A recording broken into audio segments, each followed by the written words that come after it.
The music's still on, isn't it?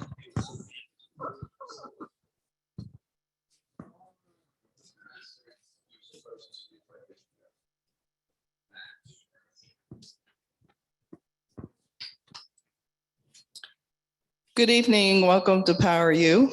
I'm Betty Overstreet. It's good to see all of you here to celebrate the Reds night.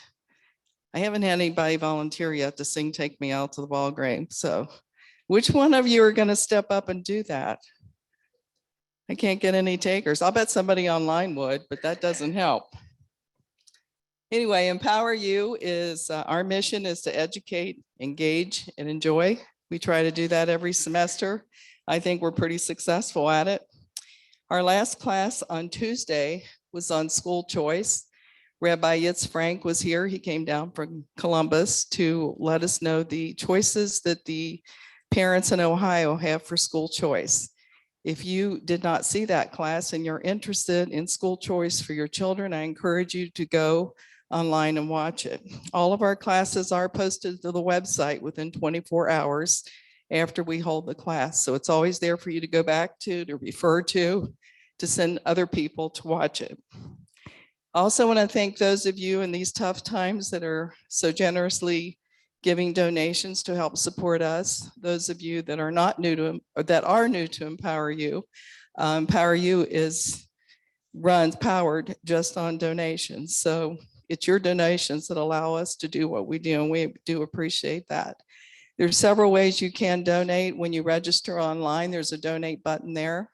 You can go to our website. There's a donate button on the website. We always send around our little red bucket here in the studio. If you have $1 or $2 you want to put in, we appreciate it. If you're not comfortable donating online, you can also mail a check to our physical address, which you'll find on our website. Just want to remind you this evening when our speaker takes questions, I'm not sure if he's going to take questions during his presentation or afterwards, but whenever that is, if you have a question, raise your hand, wait for one of us to bring a microphone to you. If you're not talking in a microphone, the people behind you can't hear what you're saying, and the people online cannot hear you either. If you're online and you have a question, just go down to the bottom of your screen to the Q&A button and you can put your question in there. Next Tuesday, March 29th, we have Kirsten Hill, who is a member of the State School Board of Education. She's coming to let us know who the players and the routes to control Ohio children and their social connections. It's to learn how our educational system is trying to displace the family and community with their values, attitudes, and beliefs rather than your own. So it's an interesting topic. It's something we all need to know about, whether we have kids in school or not. We need to know how our educational system is going. Also that evening, Chris Fonzel, who's running for state rep, will be here. He's currently running in District 28, but since they haven't finalized that, I don't know if he'll be District 28. I don't know how that's going to turn out. Chris is a former City of Cincinnati commissioner, and I know some of you here already know Chris. So he will be here at 6:30 to meet and greet with you if you'd like to talk with him. If you have never met him, I encourage you to come and meet him. Next Thursday, March 31st, Tom Hagedorn will be talking about Amity Shale's 2 books, The Forgotten Man and The Great Society. America is experiencing huge federal deficits, massive federal debt, and so much free helicopter money from the government that many Americans choose not to work. And all this was done in response to the COVID crisis. So both of these books were written quite some time ago, but evidently what's happening today can go right back to those books. So I'm looking forward to hearing Tom tell us about that. Also, Jed Hardings will be with us. He's one of the founders of the Cincinnati Classical Academy here in Cincinnati. And he's going to be giving us an update on the school. He's going to discuss the emerging growth of public classical charter schools as an education alternative in Ohio. He'll discuss what's required to found a school, the experiences and challenges, and the partnership they have with Hillsdale College. And then on Saturday, Yes, that's right. We're usually Tuesdays and Thursdays, but every once in a while we have a Saturday class. So next Saturday, April 2nd, from 10 to 11:30, Jim Lewis and John Henry will be here talking about the sovereign duty of the state legislatures. What is the right way to oppose federal overreach? Did the founders leave us any directions? The answer to that is yes, they did. Come and see this presentation and find out how the founders said we should combat the federal government when they make laws, create agencies, issue executive orders, or have Supreme Court opinions that violate the enumerated delegated powers found in the Constitution. So, guys, there is a way out. We just need to know how to do it. I'd like to have Dan Regano, our managing board member, come up and take over now. Thank you, Betty. Let's give our great executive director, Betty Overstreet, a round of applause, please. Is there any better snack in the world than Cracker Jacks? Is there really? Let's thank Gary and Barb Horwitz for bringing us the Cracker Jack tonight. For those of you online, sorry, no Cracker Jacks for you. The only thing about the Cracker Jacks, when I was a kid, the prizes were real prizes then. And they've gone to these, what are they, what is it, like a tattoo or so? Let's see what, it's a sticker that says nothing. Anyway, so we've got two great giveaways tonight. We're not going to give them away until the end of the show, so you're going to have to stay with us. We're going to be giving away this Reds hat, and we're going to be giving away a copy of the book we're going to be talking about tonight in a few minutes. So I wanted to introduce you to our team, especially our producer tonight, Leanne. We're both kind of struggling through a bad night where our camera didn't work. Immediately we went to the backup plan, and we've got a backup camera, so it's working. Let's give Leanne a round of applause and thank her. Nothing like an IT emergency 5 minutes before the show starts, but I thought you did good, Leanne. Let's also thank Bill Roll, our treasurer. Thank you, Bill. And John O'Neill, our board member, is here tonight. Let's thank him also. So one of the things our board decided we wanted to try to do this semester was to work on the blog section of our website. And Leanne, could you scroll down here just a hair on the website? And it's right there where it says recent posts. And we're hoping about one new article a week. We'll go up there, maybe 2 a week if we're doing well. And we had this class on childhood trauma on the 17th of March. It would have been last Thursday. To be honest with you, it was kind of a wreck, the class. It didn't go very well. We had lots of people getting mad at each other and stuff and asking questions. And I kind of wrote an analysis of childhood trauma, how I understand it. If you're interested, you can read about it on the blog right there under recent posts. We've got a good required reading article for you tonight. Victor Davis Hanson talks about the real reset.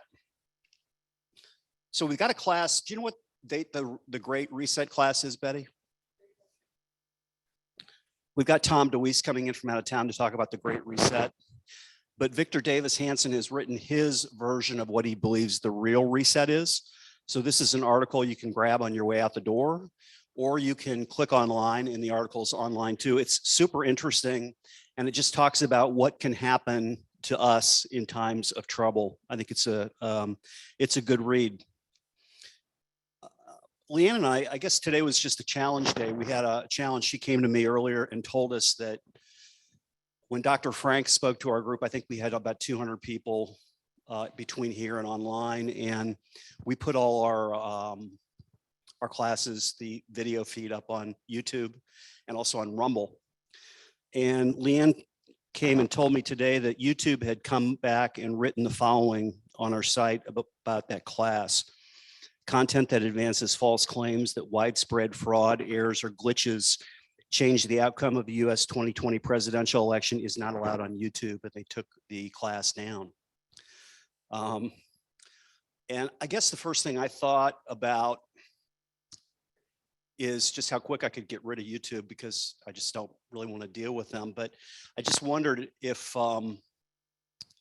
YouTube, how YouTube felt about, you know, the censorship changing the election. Is that election fraud in its own right? And it's dangerous. It's dangerous when you tell people that they can't think for themselves, which is what we like to try to do at Empower You. So Kerry Smythe was going to be here tonight. He's from Cheviot. He was going to tell us kind of a crazy story of something that happened in Cheviot. He had to cancel at the last minute. So we don't have a first speaker. So Betty and I talked about what we would do the first 20 minutes before John comes up, and I can't wait to hear what he has to say. And I said, my comment was, Betty, well, let's just let everybody out early. They can go home and they can relax and they can watch TV and Tucker Carlson. And Betty said, no, there's no way we're letting them out early tonight. Betty, she's a real tough master. So, but I had been wanting to do a class on something that I'm interested in that I didn't know anything about. And I wanted to do a little class, and I had started working a little bit on it, on the types of weaponry that are being used in the Ukraine war.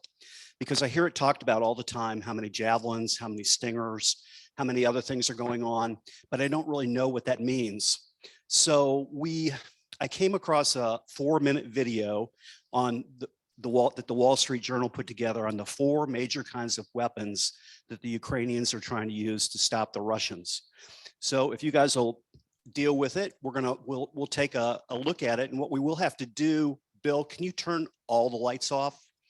And Gary, would you close that door? And we'll see if we can watch that video. It's kind of interesting, really. It really is.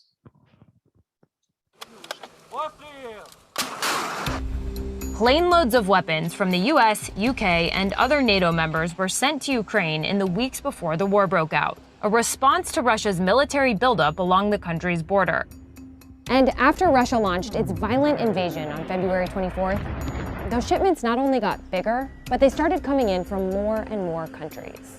Those countries who had never supplied us with weapons are now doing so. Here's how some of the Western weapons being used by Ukrainian forces work, and why they're so valuable on the battlefield. Hundreds of American javelins have been sent to Ukraine over the past few weeks. Known as tank killers, javelins are particularly useful in urban combat because they're portable.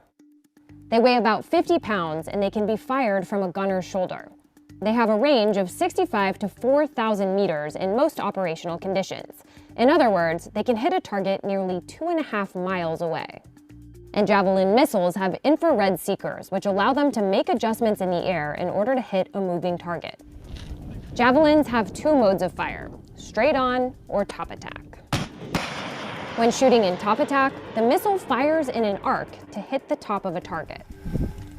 That's particularly important for Ukrainian forces trying to defeat Russian tanks because the top of a tank is where it's most vulnerable. Fire! Furthermore, javelins are considered fire and forget weapons. The gunner doesn't have to guide the missile to the target and can immediately seek cover or shoot at something else. Ukrainians are also destroying Russian tanks and other targets with thousands of NLAWs sent by the UK.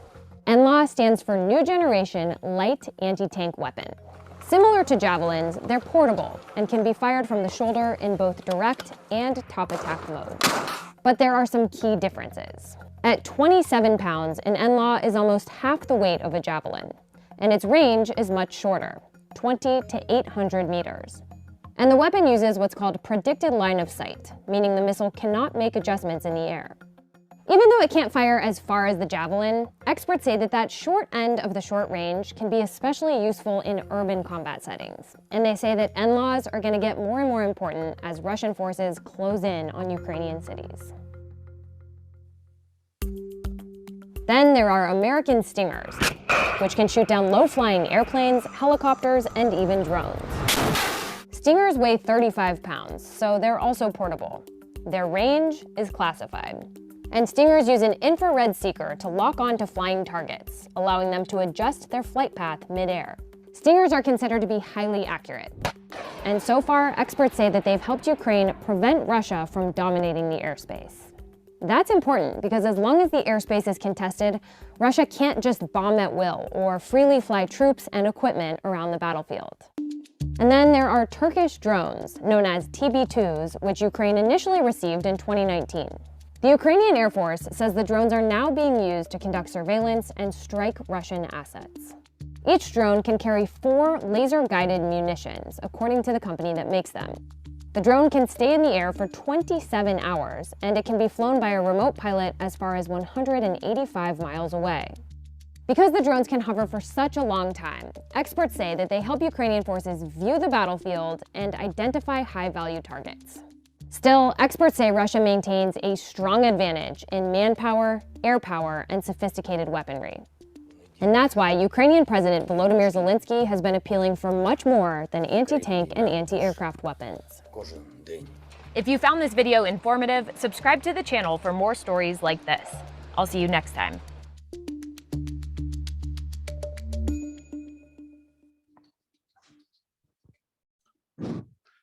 Bill, could you turn the one light bottom left on? I thought that was kind of interesting. The one thing I still don't understand about the Stinger or the Javelin is, like, if there's a tank out there, 800, like 2,000 meters away, what do you look in to get it to guide it? That's the thing I don't understand. I mean, do you just look in it, and if you see it, you push and it just goes? Does anybody know the answer to that? Well, we'll work on that for our next education. But I thought it was pretty cool to see the weaponry that was being involved. Let's get on to tonight's class.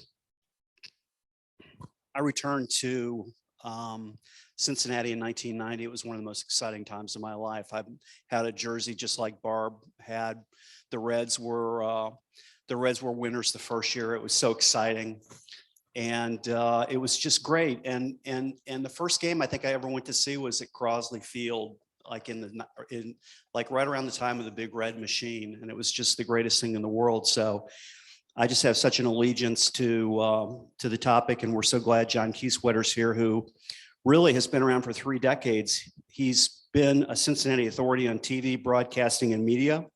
His stories, columns, and blogs have covered national and local broadcasting, breaking news, and trends, and have chronicled TV, radio personalities, and the TV stars that grew up here. And he's covered those for the Cincinnati Enquirer from 1985 to 2014, and now for Cincinnati Public Radio, WVXU, and WVXU.org. After the Middletown native graduated from Ohio University in 1975, he was hired by the Enquirer, where he worked 40 years as a reporter, suburban news editor, tempo section editor, and columnist. He traveled more than 36 times to Los Angeles for the Enquirer to preview TV series and visit Hollywood studios. Although his favorite trips were to Riverfront Studios to watch Marty Brennaman and Joe Nuxhall. John lives just right up the street in Fairfield with his wife, Sue, a freelance reporter for the Enquirer, and they have 3 sons. We're so glad to have you here tonight, John Kiesewetter.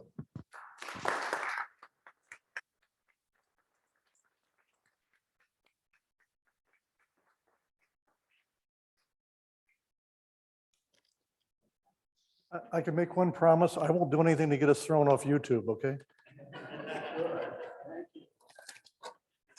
So anyway, it's great to see everybody here in red today.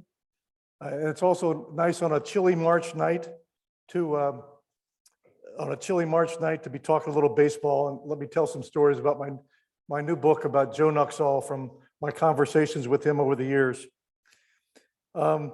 Next week actually marks the 55th anniversary of when Joe retired as a player during spring training at 67 and moved to the broadcast booth. And I was just looking up some of the stories on newspaper.com. That was a front page story in both the Cincinnati Post and the Cincinnati Enquirer. That's how well he was known even at that point. And then of course, for another 40 years, he was on the radio. So I knew when I started in this book that Joe was remembered. But I've been surprised since doing these talks of how beloved Joe is. I mean, people have stories about meeting him at a restaurant or him signing an autograph at Kroger's or seeing him at spring training. If you played golf with him, you might have a story about him throwing a club with his temper, maybe 2. Tom Browning told me he played golf with Joe once in spring training, and Joe threw every club in his bag.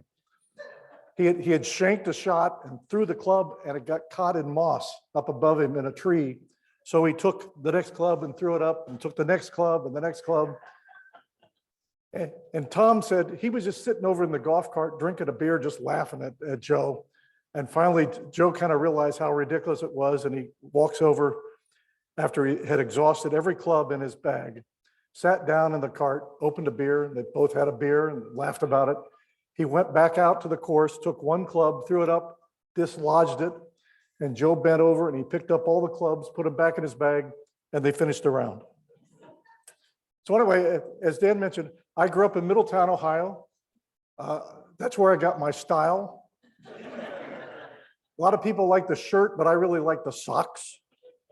But you got to understand, I came from a real stylish family. That's me, the second one from the left. So anyway, I became a Reds fan when I was 8 years old, when the Reds won the pennant in 1961. And the next year, my Reds had the same record in July. They were 13 games over 500, but they were buried in fourth place behind the Dodgers, Giants, and the Pirates. And they called up this left-hander from AAA named Joe Nuxhall. And Joe Nuxhall pitched in relief of Jim Maloney the first time he came up. And he pitched 3 innings of scoreless relief. He hit a double and knocked in 2 runs. He won the game. He ended up with a 500 batting average for the day. I'm left-handed, he's left-handed. He became my favorite player instantly. Anyway, so being only 9 years old, I thought he was some young stud pitcher that came up through the minors like Maloney and O'Toole. And my dad set me aside and said, no, let me tell you about Joe. Joe had pitched through the 50s, but actually he had started in 1944 at age 15. And this is a rendering by C.F. Payne, a famous illustrator who lives in Cincinnati. Sorry, business requires, would you just sign one for us? Sure. For a customer. No, if we do this all night, I'll never. We'll do it all night. There you go. Sorry to interrupt. No, that's okay. So anyway, so C.F. Payne drew this for the Nuxhall Foundation for their annual fundraiser. And this is an artist rendering of what Nuxhall pitching to Stan Musial in Crosley Field in 1944. It's in my book. So anyway, he only lasted 2/3 of the inning against the Cardinals in 1944 as a teenager. He gave up 5 runs on 2 hits, 5 walks, and a hit batsman. And then he went back to the minor leagues, and he pitched 7 years in the minors before he came back up in 1952. Or as one writer put it, it only took Joe Nuxhall 8 years to get that 3rd out. So anyway, he came up in 52. He was an all-star in 55. He was an all-star in 1956, led the league in shutouts. But he wasn't so famous because if you look at the baseball card, they left out the H in Nuxhall, N-U-X, even though his autograph clearly has the H in it. So he wasn't that famous. But anyway, as a kid, he became my favorite player. And so I took his baseball card and put it in a little gold frame. And I tell people it's on my dresser as a little kid. It's still there today. My wife's not real thrilled about it, but it's still there on the dresser. Actually, I brought it with me tonight. So anyway, let me fast forward to 1985. As Dan mentioned, as the Enquirer TV critic for 30 some years, I would go to the LA twice a year to the press tour and meet the stars and go to some tapings, Seinfeld, NYPD Blue, whatever. But to me, my favorite trip was going to Riverfront Stadium and spending a night with Marty and Joe. And Joe's has got a foul ball that went in the booth and he's thrown it to some kid in the green seats down below. And if the kid didn't get it and an adult caught it, he'd start yelling at the guys to make sure the little kid got the ball. So Joe's in the blue shirt, and the white shirt under the 7 to the left is Marty. But to the far right in the black, kind of pointing, that's the guy they call Bill Seg Dennison, who's one of the producers in there. And to the far left, you can barely see his face. That's the engineer of the broadcast, Dave Yiddy Armbrister, who's been doing Reds games since the mid-'80s. So anyway, after I became TV critic in '85, my wife and I moved to Fairfield. She at the time was working for the Hamilton Journal. And we moved up there in '86. So we'd run into Joe around town at Kroger stores or at store openings or whatever, or at the Nuxhall batting range. we'd go in there to play putt-putt, and Joe would be sitting in a corner with 3 guys and a cup of coffee, just telling stories. So my neighbor across the street one day said, hey, Joe Nuxhall is speaking to the KSC tonight. Let's go hear him. And every year in January, before the season started, Joe would come and talk to the Knights of Columbus, as he did to many groups. And so he'd start by telling what the Reds were going to do that spring. And then somebody would say, Joe, tell us about the old days. And he'd go like 90 minutes, maybe 2 hours telling stories, no notes, just off the top of his head. You mentioned a player, you mentioned a year, you mentioned a ballpark. He had a story about it. And almost every story would end with his temper tantrums or some famous, okay, there's my, this is actually, we ran into Joe one time, and that's my 2 sons back in 2004. And my son on the left, David, that hat looks a little big on him because that's Joe's hat. And Joe looked down at him and said, you should have a hat for this picture, and put his hat on top of David. So anyway, most of his stories would end with his temper tantrums and a meltdown. This is Joe in 1964, and to the right is the manager Fred Hutchison, who was a manager for the 61 World Series team, who this was his last season with the club. In fact, he left in August because he was dying of cancer. But this picture was taken probably about 5 seconds, maybe 10 seconds before Joe was tossed out of the game for arguing balls and strikes. So he would tell these great stories about Jim Maloney and a spitball duel he got into with Gaylord Perry, about Billy Martin was with the famous Yankees manager, played with him in 1960. Ted Kozuski told great stories about Ted Kozuski.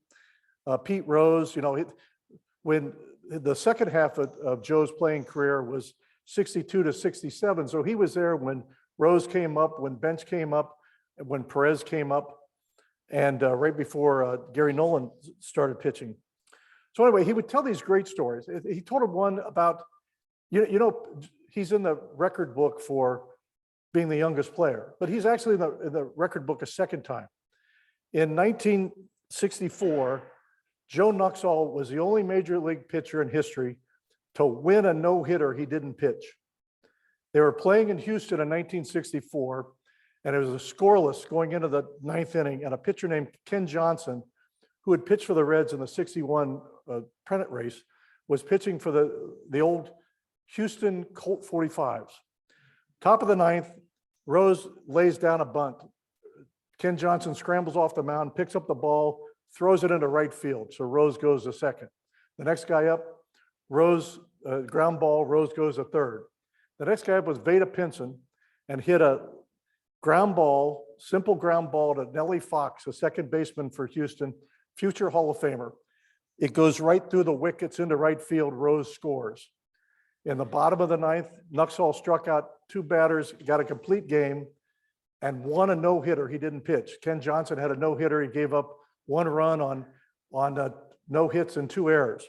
So at the end of the game, they're in the and I happened to be listening to this game when Joe did it when Wade Hoyt did it. I was working with my dad down in the basement. We were just mesmerized because we had never heard a no-hitter.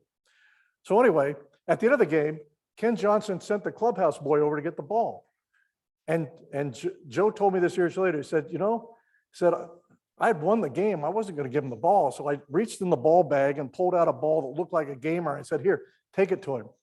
And so Joe kept the ball. And I did a speaking appearance with Kim Nuxhall, Joe's son, about 3 weeks ago. And he brought some stuff for show and tell. And he brought the ball that they still have from 1964 of Joe's winning a no-hitter he didn't pitch. So anyway, the next year is the first year of the Astrodome, and Joe pitches down there as starting pitcher, and he takes a no-hitter into the 8th inning himself. And with 1 out in the 8th, he gave up a single to a guy by the name of Bob Lillis, who was only like a 211 hitter.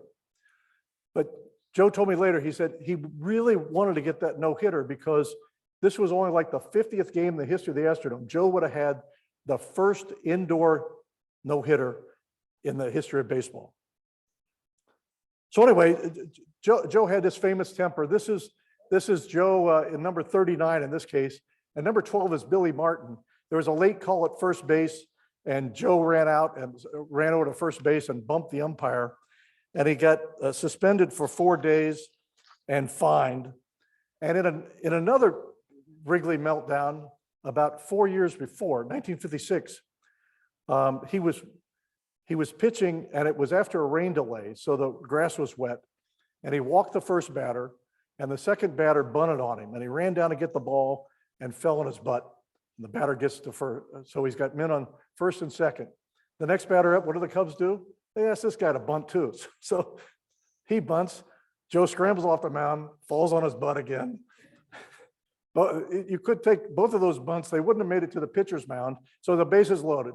So the next guy up is Ernie Banks, who doubles. The next guy up singles, and the Enquirer the next day wrote that Joe fielded his position like an old burlesque comedian.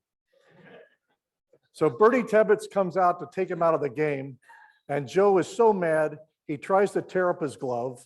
He gets to the dugout, he scatters the bats, he throws the helmets, and the headline in the next day's Enquirer was, "Nuxhall pops cork." And what nobody saw was when he went in the clubhouse, back in those days, they carried the helmets in a long box, that's 6 foot long and about a foot square. And he was so mad, he kicked it, and it got stuck on the end of his cleats. And he's walking around with this 6 foot box in the clubhouse, and he can't get it off. And finally, the clubhouse boys had to come and get it off of him. And Joe said, reflecting on his temper years later, he said, I didn't do a damn thing. I tore up my glove, tried to throw it in the stands. I got this box stuck on my foot, and it really didn't matter. So anyway, Joe would tell, this is actually a different game. It looks like the same one, but it's a different one. So he told all these great stories, but then he wrote his book in 2004, and none of them were in it. So every time I would interview him, I would tape record it. This is Joe interviewing Buddy Bell, the father of the Reds manager. But every time I interviewed him, I'd get him to tell me a couple of these stories, so I'd have them on tape, and I would later transcribe it. And that became, actually, those stories are the first chapter of the book. And then I kind of did a deep dive into Joe as a pitcher and as a hitter and other things. But the Old Lefthander and Me, we didn't talk about everything. So Marty was a big help. Marty wrote the foreword for the book, but I had a lot of conversation. In fact, about half the book could be called Marty and Joe. But I also talked to Bench and Foster and Oster and Browning and Todd Benzinger and Hal McCoy from the Dayton Daily News, and of course, Kim and Phil Nuxhall, his sons, and Don Zetta. And there's even a couple of stories in there about George Clooney. George Clooney tried out for the Reds when he graduated from high school in Augusta. Pete Rose, and of course, Marge and Jonathan Winters and Letterman and others. So this is Joe in 1967. So before the 67 season, because he started the season, he was in 67, March of 67, he was 38 years old. But he had done some broadcasting to kind of prepare, and Wiedemann had talked to him a little bit about retiring and joining the Reds radio booth.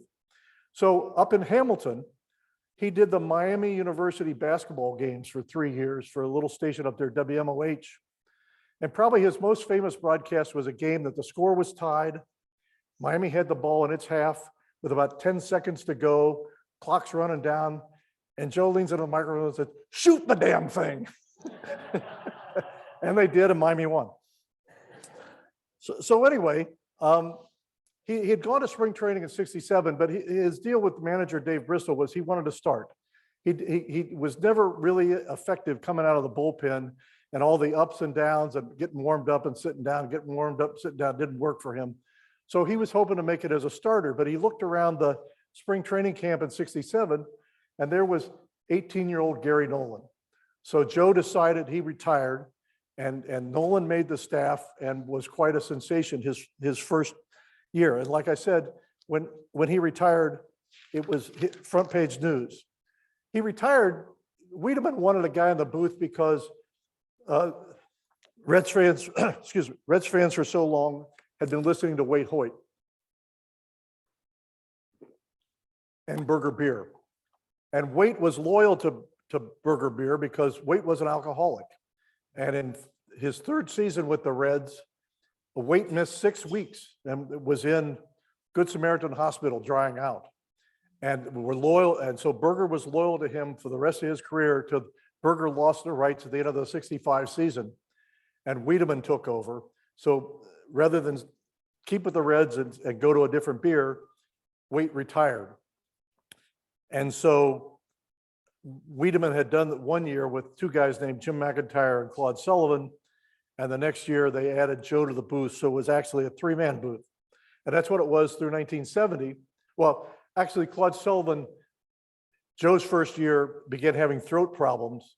And it turned out it was a cancer, and he died in the off season. So it became a 2-man booth. So after the 1970 season, the beer sponsorship switched. This was back when the beer companies signed the announcers, not the Reds. And Stroh's took over. And Stroh's wanted a different announcer. And that's when, well, I'm sorry, so when Joe became the Wiedemann announcer, they put these posters out in bars. Now Joe Nuxhall pitching for Wiedemann. And sometimes they would put him in the front seat of their beer delivery trucks, and people would see Nux and wave to him, think it was Nux. So when I interviewed Nux back in '96 in his home, Joe says, well, wait a minute, well, I was going to take this picture. And he goes back into the laundry room and pulls out this poster. And so the picture that ran with my story was Joe holding this poster of young Joe. And that's actually was Joe's basement. You can see the baseball bats in the background. He was quite a baseball memorabilia collector. So anyway, when Stroh's got the rights, they wanted a new announcer. So they took 26-year-old Al Michaels, who had never called a major league game, had been the announcer with the Hawaiian Islanders. So there's Joe with Al Michaels and Michaels stayed 3 years. And while he was here, and because NBC did the game of the week and NBC used a lot of the Channel 5 guys, it was during his 3 years as a Reds announcer that Michaels got some games to do for NFL games for NBC that started that career. NBC asked him to go to the Olympics in '72, and he did 1 hockey game. So in '76, when ABC had the rights and he was at ABC, they said, well, Al, you've done hockey, go do hockey. And that's how he got to do the call of the Do You Believe in Miracles? Because he had done 1 hockey game in '72 when he in the offseason for the Reds. So then after 3 years, San Francisco literally tripled his money to go to San Francisco. So that opened the door for this guy. You've seen this picture before with the plastic hair, right? But the full picture is in my book, and it's this one. This was the first day Marty and Joe met. It was February 1st, 1974, and the Reds had a caravan stop in Dayton. So the Reds officials took Marty up to Dayton, but they first stopped at a photo studio to get a picture of the 2 of them together so they'd have it for the yearbook and the media guide and everything else. So this is the first day that they ever met. And you know, when Marty retired 2 years ago, it was 2019 when it was the 150th anniversary of the season, and they made this big deal. He's been here 46 years. It was almost almost 50 years, or a third of the franchise. Well, Joe was with the club 66 years. This is one of my favorite photos. This was Michael Keating, the Enquirer, took this one. So Joe was in the booth 63 years. But if you count the time after he died, when Marty was still on the air, it would say, you know, swing the bat, you're dangerous, or you can't win 2 if you don't win 1 when they played a doubleheader. And particularly his last week on the air in 2019, Jeff Brantley kept on saying, well, tell us some stories about Nuxhall. So if you go from 1944 to 2019 when Marty retired, that's like 75 years that Joe had a presence on the Reds and the Reds broadcast. So anyway, one of the chapters I wrote was called The Star of the Game. And back in 1994, when there was the lockout, the strike, WLW owned the rights. So they had all this advertising sold and no games. So they sent Marty and Joe down to Birmingham, Alabama to do some minor league games involving the Reds with the Chattanooga Lookouts. Well, that was the year that Michael Jordan was playing for the Birmingham Barons. And I found the interview that Joe did pregame with Michael Jordan about the difficulty in learning how to relearn baseball. So a little bit of that is in my book. And I also the start of the game. This is Joe doing the start of the game with Johnny Bench on Johnny Bench night. If you're wondering, Johnny Bench is holding a golf ball in his hand because they gave him 388 golf balls, or one for every home run he had hit, except for the one that he hit later that game, and a bass boat and everything else. So another chapter I did, also at the start of the game, I included, this is Jonathan Winters. Back in 1977, Jonathan Winters showed up during a rain delay in the Reds radio booth, but he insisted on being introduced as Whip Willis, a pitcher from the 1919 World Series team. So I got a recording of it, so I've got about a half-page transcript of Joe trying to keep a straight face interviewing Jonathan Winters as Whip Willis. So as much fun as they had on the air, they had even more fun off the air in the booth. And so the picture with this chapter, this is Johnny Bench throwing champagne from a spittoon on Joe as he's interviewing Dick Wagner. This was when the Reds clinched the pennant in '79. It had been clinched because the Dodgers lost before the Reds played. So that's why Joe's still in his uniform, because he was pitching BP. So there was all kind of things, but the one story I tell you was back in 1978, the Reds were playing in San Francisco, and when the Reds traveled, when you're in a visiting ballpark, they would provide the engineer for the visiting radio team.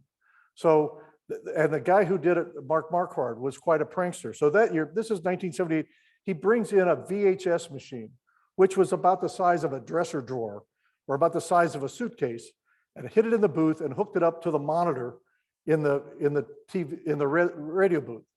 So, and they waited to get Joe. Marty was in on it, of course. So the third inning, when Joe's on the air, it doesn't happen. Fourth inning, Joe's on the air, it doesn't happen. Seventh inning, Joe Morgan gets on first base and steals second. And it's a bang, bang play, and he's called out. And Joe Morgan pops up and starts arguing right in the face of the umpire. Well, Sparky Anderson doesn't want his second baseman to be tossed, so he runs out of the dugout, runs up to second base to argue with the umpire. And at that point, Joe leans down to look at the TV monitor to see the replay, and the engineer hits play, and up pops an X-rated movie called Deep Throat. And Joe is just speechless. There's a lot of dead air because he's going like this to Marty, and he's pointing to the TV because he thinks the entire Reds TV network is watching Deep Throat instead of seeing the instant replay. So the other one I wrote about was this one. This was in 1979. This was a 2-page story about Marty and about Joe that was in Sports Illustrated. Of Joe being in his 50s and still pitching batting practice. And when the Reds went into New York to Shea Stadium, a reporter sat with Marty and Joe all weekend and wrote this story. A nice story about the two of them and about Joe's dedication to and still putting on the uniform every day and pitching batting practice. So you'd think the Reds would be happy, but no, Dick Wagner hit the roof. Dick Wagner hit the roof because in the story, Joe had said that after a game, he liked to unwind by watching Johnny Carson, eating a pound of Colby cheese with crackers, and drinking a 6-pack of Michelob. And Wagner called him in the next day and says, "Joe, don't you realize our sponsor is Stroh's?" But Marty got in worse trouble. And Marty got in worse trouble because of one sentence. And I don't know if you can read it. It says, "Then while Brennaman reads a book, not about baseball, of course, Nuxhall broadcasts the middle innings." Marty's a big reader. He always had a novel with him. He'd always read on the bus, going to the ballpark and coming back. But in those days, in the middle innings, he'd not watch the game. He'd listen to Joe on the headphones, but he'd read a book. And so there it is in Sports Illustrated for the whole world to see that Marty's reading a book and not watching the ball game. To which Marty told me, he said, well, I had the headphones on. I was always listening. I just wasn't watching. So the next day he gets a call, Marty gets a call from Dick Wagner's secretary and asks him to come in a little bit early the next day. So he comes into Wagner's office, big desk, and there in the middle of it is the Sports Illustrated open. And Wagner goes, did you see this? And Marty goes, yes. Says, is it true? And Marty said, yes. And then Wagner proceeded to rip him a new one for saying this is the most unprofessional thing you'd ever seen. We don't pay you to read books. We pay you to watch baseball games and broadcast ball game. The most unprofessional thing we've ever heard of. We hear this again, you're gone. And Marty told me later, he said, I had a lot of arguments and fights with Dick Wagner over a lot of stuff, but this time I just kept my mouth shut and took it because I knew he was right. So anyway, on the next road trip, they go into Montreal, and when Marty wasn't in the booth, Joe calls the engineer aside and said, look, at some point in the game, I'm going to lean back and put my hands behind my head like this. And when I do, I want you to cut the microphones and cue Marty to come back to resume the broadcast even if the commercial break's not really over and it's early. So after the second inning, Marty always did the first two and Joe did the third and the fourth. So after the second inning, Joe leans back in his chair and puts his hands behind his head, and the engineer cuts the mics, cues Marty, and Marty says, welcome back to Montreal Stadium, gives a score, and now with the third inning, here's the old left-hander. And Joe kind of leans into the microphone, looks over to Marty and says, hey, Marty, what book you reading today? And Marty said, he called him every name in the book. He saw his whole career flash in front of him. He thought it was over and that Joe got him. In fact, Joe was beaming when he told me this story, and it was like 20 years later that finally, after being the butt of the jokes for so many times, that he got even with it. And also, another story I've got in there is the time that a former Reds minor leaguer by the name of Randy Poffo showed up in the booth in uniform. Well, it's not this uniform, it's that uniform, because he's Randy Macho Man Savage was also known as Randy Poffo. And that was the time in a game in '89 that Macho Man the WWF was at Riverfront Coliseum that night. So he shows up like this in the booth, and he pulled down a Hulk Hogan poster and he ripped it up and threw it. And Eric Davis popped out of the dugout and gave him a couple of these and a couple of those. And Marge was really upset and sent her nephew, Steve Schott, to go down and get Randy Macho Man Savage out of the booth. Everybody else loved it, particularly the fans, because in the first inning, Jack Armstrong had given up 6 innings in the top of the first. And then Dennis Rasmussen, who was then pitching for the Padres, he gave up 6 in the bottom. So this was just one of those ugly 12-7 afternoon games in the heat that nobody had fun. But so Steve went down there to try to get Macho Man. By that time, Macho Man had left. And then after the game, Marge sent somebody down and told Marty, Joe, we'd like to see you in Marge's office after the game. So they go down there, and like the whole staff is squeezed in there just to see Marty and Joe versus Marge on this. And Steve said, I did all I could to get him out of there. And Marty told Marge, he said, look, this is wholesome entertainment. I take my daughter there. It's just good, clean fun. It was all in good fun. The fans loved it. And that's when Steve said, I almost had to get physical with him to get him out of there. To which Marty said, he would have pinched your head off. And about that time, Marge said, Steve, shut up. And so Marty won that one. So anyway, I ended up writing 18 chapters. I got 28 photos in the book. And I even did a chapter about Marty and Joe and their Kroger commercials. I don't know if you remember the Kroger commercials, but I argue that, this was in the 80s. The team was bad and they didn't hire a player. They decided to go with Marty and Joe. And it kind of elevated them from Marty and Joe on the radio to cult status. And in fact, they did like 3 dozen of them. And part of the fun of this research is somebody gave me a jump drive and I've got like 35 of them at home, and they're just great fun to watch. And the crew that did them told me that when they were doing these spots, they thought, what natural comedians they are. You know, their timing, and they were just written so well. And they actually talked about, just talked, nothing more than that, but they talked about, what if we could do a sitcom and we'd call it Marty and Joe? And maybe they'd have wacky neighbors like Marge Schott and her dog, or Buddies from Buddy's Carpet Barn. And then here's the kicker, and that they would live together in an apartment like Bert and Ernie. True story. So anyway, he would tell these hilarious, Joe would tell these hilarious stories. And this is a picture of him getting tangled up with Billy McCool during spring training back in '67. But overlooked in his career, and I wanted to make it clear in the book, is Joe was no joke on the mound. When he retired in spring training 55 years ago, on the right, you'll see he was #1 all-time in strikeouts for the Reds. And if you look at the right side, he was later passed by Jim Maloney and Mario Soto, but he's still #3, more than even Rijo, more than Vandermeer and Bronson Arroyo and Aaron Harang. On the left side, he was #1 in games pitched, and he's since been passed by Clay Carroll, Scott Sullivan, and Pedro Bourbon. But he still holds the record nearly 55 years later for pitching 15 seasons with the Reds. So you think of Bronson Arroyo and other guys who were around for a long time. Nux still holds a record for 15 years pitching for the Reds. So the chapter I wrote about was called "If You Swing the Bat, the Dangers." He liked to say that, but he had 15 home runs, including when he was with the Kansas City in 1961. He hit one off of Whitey Ford in Yankee Stadium. He had 3 triples. He had 2 stolen bases, one of which was off Sandy Koufax, the night he beat Sandy Koufax at Crosley.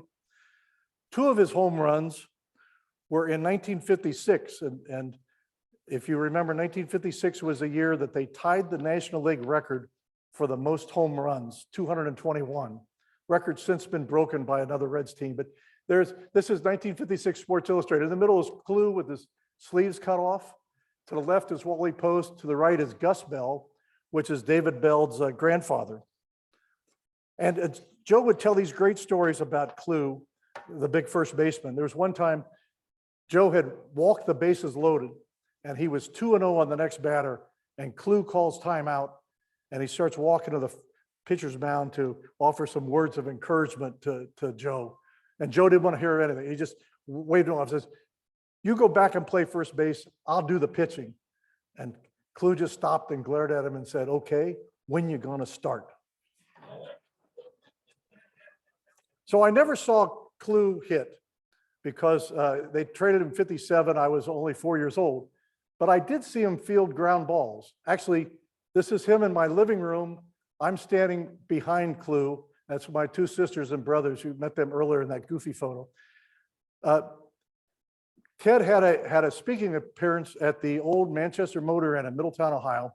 So my dad wrote him a letter and said, "If you'd come up a little early, maybe you can give my son, he's a left-handed first baseman, some pointers about how to play first base." So I have this picture, and somewhere we got about 20 seconds of home movies of Clue fielding imaginary ground balls on the green living room carpet in my living room.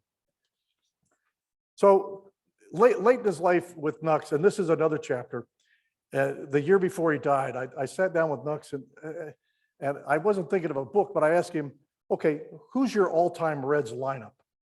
You know, and went position by position. I did the same thing for Marty too. But so like for first base, he played with Clue. He played with Lee May, followed by Tony Perez. And technically in 1944, Frank McCormick was the first baseman. He was the 1940 MVP. You know, at shortstop, you had like Roy McMillan, followed by Cardenas, followed by Concepcion, followed by Larkin. So anyway, I won't give it away, but I'll show you that. And that's Nux with Junior. So anyway, the other thing that made Joe different was he pitched batting practice. And if you think about it, you watch games on TV, you see Chris Welsh, or you see Jeff Brantley, or maybe you've seen Oral Hershiser, John Smoltz, Tom Seaver, Jim Palmer, all the way back to Dizzy Dean and Wade Hoyt. They all moved into broadcasting. They didn't keep pitching. Joe kept pitching. The day after he retired, he pitched batting practice, and he pitched for 20 years until 87 or 88. That was after Rose came back from to the Reds as player manager. And he had a locker every day at Riverfront Stadium from when it opened in 1970 to when it was torn down in 2002. Only he and Bernie Stowe had a locker every day. But both Bench and Foster told me that having a left-handed former major league pitcher who could pitch batting practice when the Big Red Machine was going to be facing Steve Carlton or Kuzman or one of the tough lefties, it was a valuable asset. In fact, Bench said it wasn't the same speed, but we could see the arm angle, the arm slot, and follow the ball in. And also, Bench said that Joe would make you think a little bit, because occasionally he wasn't just throwing fastballs, occasionally throwing a little slider, a little curve, so the batters had to think on their feet. So I want to make sure that we get out of here in time, but I got two stories to tell. One is, this was Joe's favorite story, and I know it's his favorite story because I heard him tell it 4 or 5 times. And this was back in 1966, Joe's last season. The Reds were playing the Giants in Candlestick Park, and Gaylord Perry was pitching for the Giants, the spitball pitcher who's in the Hall of Fame, the junk ball, the puff ball, whatever you want to call it. And he was in fine form, and the Reds couldn't do anything off him. And Maloney was pitching for the Reds. So Dave Bristol came up to Jim Maloney and said, I know you've been playing with a spitball. I like you to throw yours because that's all Gaylord Perry's throwing it. And Maloney said, no, I don't want to do it. So the game continued, and the Reds still couldn't do anything with Perry. Second time, Bristol comes up to him and says, I want you to throw your spitball. And so Maloney said, okay, if he throws one to me, then I'll start throwing mine. So in about the 5th inning or so, Maloney's up, and sure enough, Gaylord Perry throws him a spitball. So the next inning, the spitball duel is on. And every time Maloney would throw a spitball, Herman Franks, who was the manager of the Giants, would yell at the umpire at home plate, what was that? What was that? What's he throwing? And so Maloney was throwing spitballs, and every time it was, what was that? What was that? So finally, about the 8th inning, Willie Mays is up, and Maloney throws one that literally drops off the table. And Willie Mays swings completely around, almost comes out of his shoes. And again, Herman Franks explodes and goes, what was that? What was that?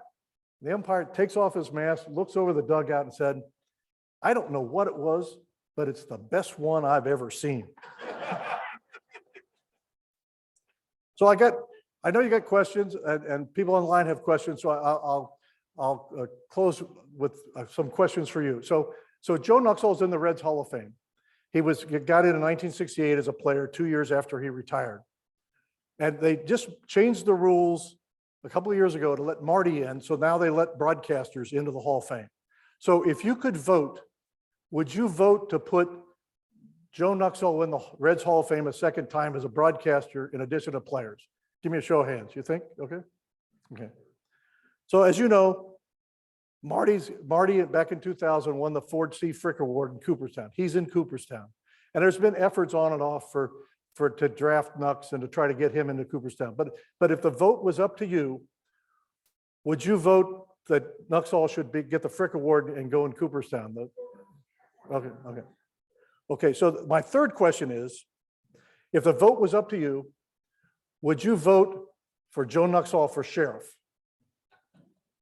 Back in his last year as a player, 1966, the Hamilton Republicans were cooking up a plan that they wanted to draft Joe to run for sheriff of Butler County. Of course, if he would have done that, he still might be sheriff, and Sheriff Jones wouldn't have a chance. So I know you guys encourage civic involvement, so I put this one in just for you, that this was the story that Jim Ferguson of the Dayton Daily News interviewed him shortly before his birthday when he turned 38. And Joe said, I don't think it would be fair to the people up there in Butler County what do I know about being sheriff? I'm a pitcher. So anyway, I got copies of the book here for you people online. It's also on my website. But I'm doing what I can to keep Nuxhall's legacy alive. And $1 from each book is going to the Nuxhall Foundation. And they do the Miracle League. And I know you've probably heard about this thing called the Miracle League, but I wanted you to see it. The top picture is an aerial of two side-by-side all-weather fields for the developmentally disadvantaged to play ball. And there's actually a big video screen on each one, as you can see on the bottom picture. And every kid who comes to the bat has his name announced on the PA and his face on the video board, just like a big leaguer. And they also have devices. So I was up there and there's a kid that was paralyzed from the neck down, but he could blow on a tube, which would activate a bat. And every kid that gets on base scores. So it's a wonderful thing. And the other thing that the Nuxhall Foundation does is, back in '85, Joe started handing out high school scholarships to Butler County seniors in high school, to college. And even after he died in 2007, they've been able to keep it up, and they give out $28,000 in high school scholarships a year funded from the Joe Nuxhall Golf Outing. So last year, the Nuxhall Foundation has, as of last year, has given away $900,000 in the name of Joe Nuxhall, a guy who never went to college. So anyway, I'm pleased to give him $1 a book. I've been able to sell almost 3,500, so that's $3,500 I'm going to give to them at their banquet in this coming October. So anyway, that's it for me. And now it's your time to ask questions. And Phil Donahue's got the mic over here. He's going to be going through the audience. Who's got questions? Right here.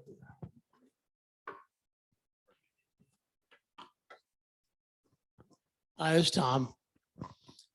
Can you give me a idea of what Joe's thoughts were when the general manager of the Reds got rid of Tony Perez, Dick Wagner? I think he agreed with what everybody else has said. I mean, since they've adding the DH to the National League this year, there's been a lot of stories about Danny Dreesen. Danny Dreesen was the DH for the Reds the first time it was used in the World Series in '76. And he was a pretty good hitter, and they thought, okay, Perez is getting older, we'll trade him and put in Danny Dreesen. They didn't realize that Wagner didn't realize that Perez was the heart and soul of the team, the glue with both the white players, the black players, the Hispanic players, and what a good guy he was. And by spring training, everybody knew it was just a huge mistake. And I'd never asked Nux about it, but I guarantee that's what he would have thought about it, that it was just a colossal mistake. John, would you refresh my memory? All I remember, I don't remember that time that great, but is that why Dick Wagner was so universally hated by everybody?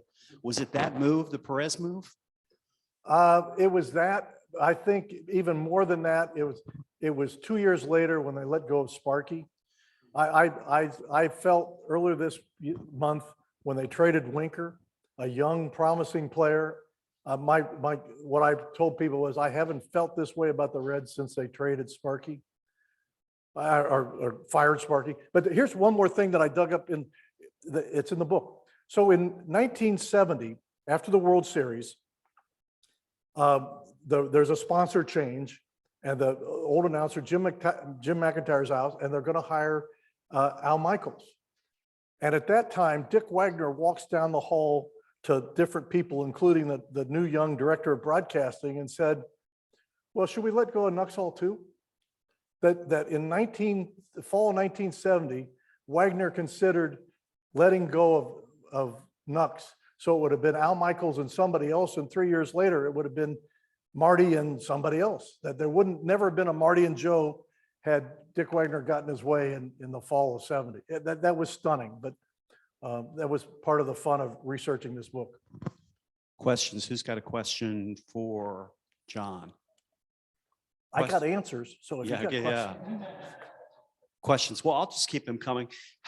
Talk to us about your transition from working at the Enquirer to what you're doing now. Was was that kind of the first wave of the Enquirer kind of scoping down or? What happened in the fall of 2014, Gannett split its broadcast properties and print properties, and they renamed the broadcast properties Tegna, and I think they might be up for sale. So the Enquirer had, and Gannett had all these print properties.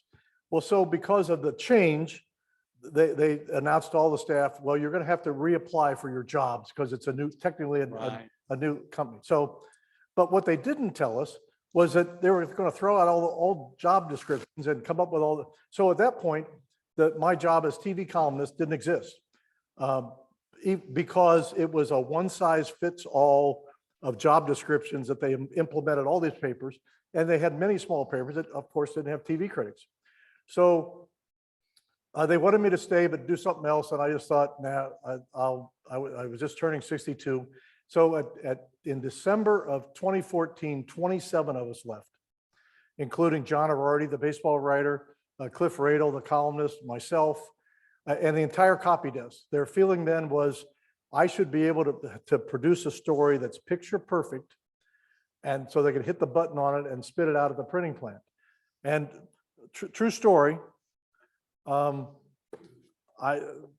we put together this book. I proofed it. I had 3 friends proof it, including John Ararty, Dan Sewell, the AP bureau chief, and a former copy editor who I'd worked with for years. And I thought I'd caught everything. There's actually 2 mistakes in there, but you'll have to find them. But my friend said, you know, your name is misspelled on every other page. I said, what? And he said, well, on every right-hand page, it says, Joe Nuxhall, the Old Lefthander Me by John Kiesewetter. And it was a nice touch by the designer, but the designer left out an E in my name. And so on every other page in the entire book, in the proof copy, my name is misspelled. And so I'm a firm believer that I'm only as good as a person who reads my story. I mean, I put up a story the other day about Bill Cunningham, and I said he lived in Indiana Hills, just a typo. I put an A on the end of Indian and put Indiana, and my editor didn't catch it, and I didn't catch it, and I had to go back in a couple hours after the story was up and fix it. But you know, it's that was kind of the beginning of the decline of the Enquirer.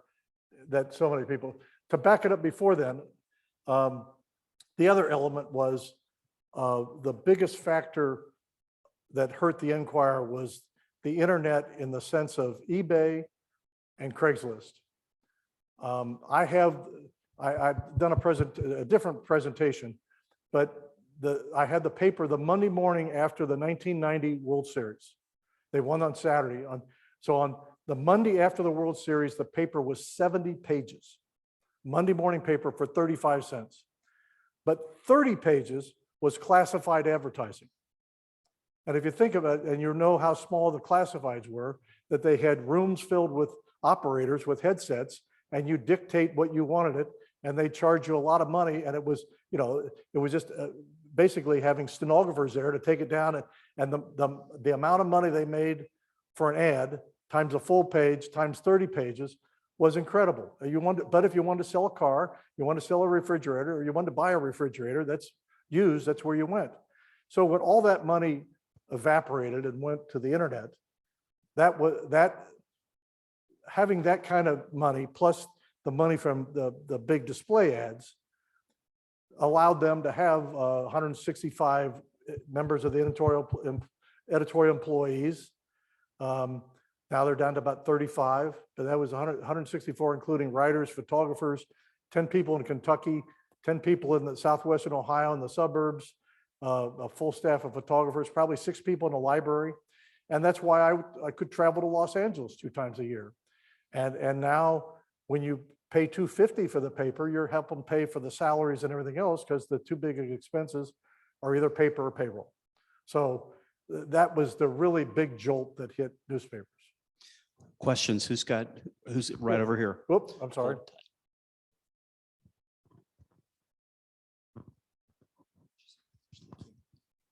John, my name is Bob. I didn't quite follow your story about Joe Nuxhall winning a no-hitter that he didn't pitch. Didn't he have to retire the cold 45s in the bottom of the 9th? Yeah, he pitched in the bottom of the ninth. He struck out 2 out of the 3 batters, pitched a complete game 5 hitter. So he won the game 1-0. And the guy who didn't give up any hits took the loss. They've since changed the rules, since I don't think you can go down in the history book as losing a no-hitter, but that's how he was able to win the ball game. Nuxhall won the ball game, even though the other guy didn't give up any hits. Other questions for our speaker right here? We have plenty of Cracker Jacks left, by the way. Could you tell us the stories about what went on? I think it was the Waffle House in Hamilton when Joe used to go and meet his buddies. Oh, Bob Evans. Yeah, Bob That's Evans. Sorry. There's a Bob Evans now closed up on Route 4 near Sims, and he would go there for breakfast every morning. And it was his son Kim, an attorney, and 2 other friends, and they'd just sit there and have breakfast every morning. And after he retired from full-time broadcasting, which was at the end of the 2004 season, if I needed to interview him for something, I'd call Kim, and he said, come on up about 8:10. They'd be done eating. And when I arrived, and Kim would get out of the seat next to Joe, and I'd sit down next to Joe and just interview him and talk to him then. And it was this group of 5 or 6 friends. When Joe passed, they actually had the visitation at Fairfield High School in the gym. And it was those friends that set up, there's white tables, banquet tables with different memorabilia and pictures and scrapbooks and stuff that basically came from Joe and Don Zetta's house or from Kim's house. And so to come in, if you came in the gym here, the casket was over here and you made a circle around the entire court, but there were these tables around the whole thing that you could look at Joe Nuxhall memorabilia until you got to and I got there, my wife and I guess we waited about an hour and a half to 2 hours in line. They cut off the line at 7 o'clock. I think it started, it was open to the public either, I think at 4. They cut off the line at 7, put police at the end of it. By that time it had circled out and up around, it did a complete loop around the flagpole at Fairfield High School. So the Inquirer sent me back, and I was in the gym in the upper part, kind of like this part up here, to watch, to say, so I could report to them when the line ended. And the line ended at 11:15, even though they capped it at 7 o'clock. And in front of me, a couple of people was Nick Clooney. Behind me, a couple of people was Ed Hartman from Furniture Fair. And so when the whole thing was over, then the janitorial staff of the high school came out and they got in line. And the Nuxhall, and they offered their condolences to the Nuxhall family then too. So it was quite an amazing scene. So, oh, Question online? Beck? Yeah. Can you hear me? Yeah. Okay. What are your thoughts on Pete Rose? my thoughts. Yeah. I can tell you I can tell you Joe's thoughts, and that was after the last things that came out about him finally changing his mind and finally admitting so many years later, and it was done in a book, and the book just happened to be released on the day they announced the Hall of Fame candidates in early January. That really infuriated him. He had been on the Rose bandwagon until Rose finally came clean, and always felt that if Rose had gone to the commissioner early on and said, look, I screwed up, I did this, that he would have gotten a small amount of punishment and not been banned from the game permanently. I guess I kind of share the same feelings, but I can add to it the other thing that came out about 5 or 6 years ago, that he had relationships with an underage girl. And I just thought, there's a lot of things you can forgive Pete for, but that's just something I was sorry. John, did Joe ever talk about when the Reds were really in their down years? Was it still fun just to broadcast the games, or was it tiring? Or no, it was fun, and Marty and Joe made it fun. In fact, it was Marty who told me that it was actually Vin Scully who told him, that said, the real challenge of being a good baseball broadcaster is in the bad years, where you've got to be entertaining. You could talk about your tomato plants. You could talk about, whatever they did. And it was all genuine and nothing was ever made up. They never sat down and say, hey, let's talk about this or that. But, and that's why I think in the 80s, when Marty and Joe started doing the Kroger commercials, 84, actually the Chicago advertising agency of Kroger wanted them to pick a player. And the head of advertising, Sam Gingrich, said he knew the roster. I mean, Marty was gone. I mean, Tony was gone, Pete, George Foster, Tom Seaver, Joe Morgan, even Eastwick and McInerney, they were all gone. All that was left was Danny Dreesen, Davey Concepcion, and Marty and Joe. And he decided to do it with Marty and Joe. And that was just a really wise choice because they could make it fun. I was talking to somebody here, you know, you could walk down the street and you'd hear somebody listen to a ball game in their backyard at a barbecue or working in the garage, or you pull up at a stoplight with your windows down and you could hear it several times. So we doing okay on time? We're not going to get thrown out. I got two stories I'll tell real quick to close. Absolutely. And these are not in the book, so but I heard them after actually I started talking about the book. One was I heard this from a retired Butler County Sheriff's deputy. He said he gets a call one day from Joe, and Joe says, "Hey, Lowell, does the Butler County Sheriff still have a dive team?" And Lowell goes, "Yeah, why?" He says, "Well, I'm out here on Potter's golf course, and you know I got a bit of a temper, and I'm here on the one with the pond in it, and I shanked a shot, and I threw the club and it went in the pond." And Lowell goes, "Well, you know, this really isn't an emergency that we could activate the dive team to come out to Potter's Field." And Joe said, but I really want the club. And Lowell says, "Well, you know what's at the bottom of that pond? About 12 inches of mud. And my guys got in there, even if they got in there, they couldn't find anything." And Joe goes, "But Lowell, I really want that club. Nancy Lopez gave it to me." And Lowell said, "Well, Joe says, I guess you just have to ask her for another one." The other one real quick is back in the mid-90s, the Reds were playing in Wrigley up in Chicago, and that's where Marty's daughter lives and had kids. So that's where Marty's grandkids are. So after the game, Marty leaves and goes out to have supper and see his grandkids. And Joe goes back to the hotel. And he just goes next door to get a burger and a steak and a beer at this nice restaurant next to the motel. And this young man comes up to him and says, "You know, I used to listen to you and Al Michaels do Reds games all the time." And he sat down with Joe, and the two of them talked baseball for 2 hours. And so the next day, Marty and Joe and the team's getting on the bus, and Marty goes, "So what'd you do last night?" I said, "Well, I went next door to the steakhouse and got a steak and a beer, and this really nice young man came up and he sat down with me and we just talked baseball all night." And Marty goes, "Well, you know who it was?"